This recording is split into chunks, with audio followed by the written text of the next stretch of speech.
मैं समझती हूँ कि इसमें कोई अतिशयोक्ति नहीं है कि 4 जून को जो रिज़ल्ट आएंगे वह प्रचंड बहुमत भारतीय जनता पार्टी की सरकार बनने जा रही है और आदरणीय प्रधानमंत्री तिबारा प्रधानमंत्री बनेंगे। जिस तरह से आदरणीय प्रधानमंत्री जी ने इस विज़न के साथ काम किया है और नीतिगत तरीके से काम किया है कि सबका साथ सबका विकास, वह कहीं ना कहीं सम्मान और सुरक्षा के रूप में पूरे मैं समझती हूँ भारतवर्ष में जहाँ जहाँ पे भारतीय जनता पार्टी की सरकारें रही हैं वहाँ उन्होंने काम किया। और मैं समझती हूँ क्योंकि मैं उत्तर प्रदेश से हूँ तो आदरणीय प्रधानमंत्री श्री नरेंद्र मोदी जी के विज़न से योगी जी ने, यहाँ मुख्यमंत्री उत्तर प्रदेश ने समस्त रूप से जो है जनता को सम्मान और सुरक्षा दिलाने का काम किया है। और इसमें किसी भी तरीके की दो राय नहीं है कि जनता बिल्कुल समझ चुकी है कि भारतीय जनता पार्टी संविधान को बचाने का काम करती है, संविधान के पुरोधा के रूप में उभरी है और जो मैनिफेस्टो में बीजेपी ने लिखा वह उन्होंने डिट्टो करके धरातल पर दिखाया है।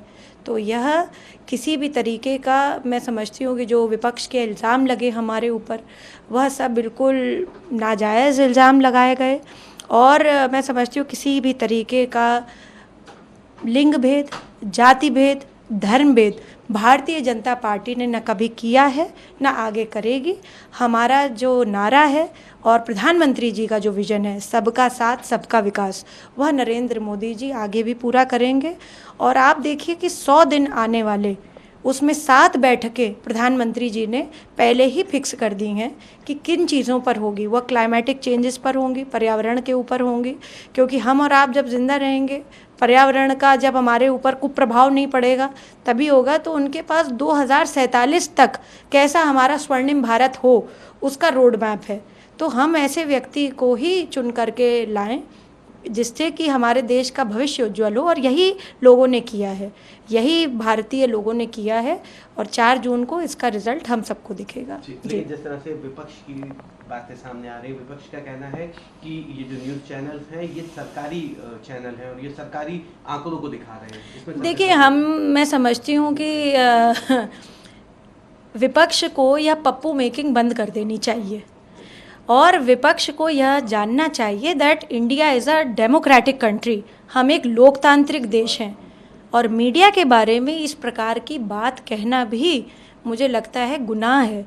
यह जो है फंडामेंटली गलत है, क्योंकि चौथा सबसे बड़ा स्तंभ लोकतंत्र का मीडिया माना गया है। We are not a communist country. हम न चीन के साथ ही रहे हैं, न हम चीन जैसे बनने की कोशिश कर रहे हैं। और आदरणीय प्रधानमंत्री जी तिवारा जब प्रधानमंत्री बन रहे हैं तो अग्रिम रूप से सभी भारतवासियों को मैं यह बोलना चाहती हूँ कि आगे आने वाले समय में हम चीन से भी आगे निकल जाएंगे।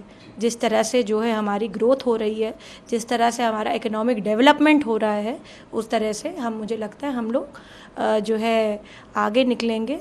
और इस तरीके की बात करना मुझे लगता है कि यह बड़ी नकारात्मक बात फैलाने के माध्यम से है कि इस तरीका का जो है विपक्ष के पास कोई ना एजेंडा है, ना कोई विज़न है, ना कोई सोच है, उनकी ना नीति है, ना कोई उनकी जो है कोई उनके पास एक मैनिफेस्टो है कि हम लोग क्या करेंगे। वो बड़े लॉफ्टी आइडियाज़ में जी रहे हैं, बड़े ख्याली पुलाव में जी रहे हैं। तो वह 4 जून के बाद बनाएं और सब, मुझे लगता है कि जो बड़े बड़े लोग हैं वो बाहर भाग जाएं जो है अपना छुट्टी मनाने के लिए, क्योंकि यहाँ पे प्रधानमंत्री जी को देशवासियों के लिए काम करना है।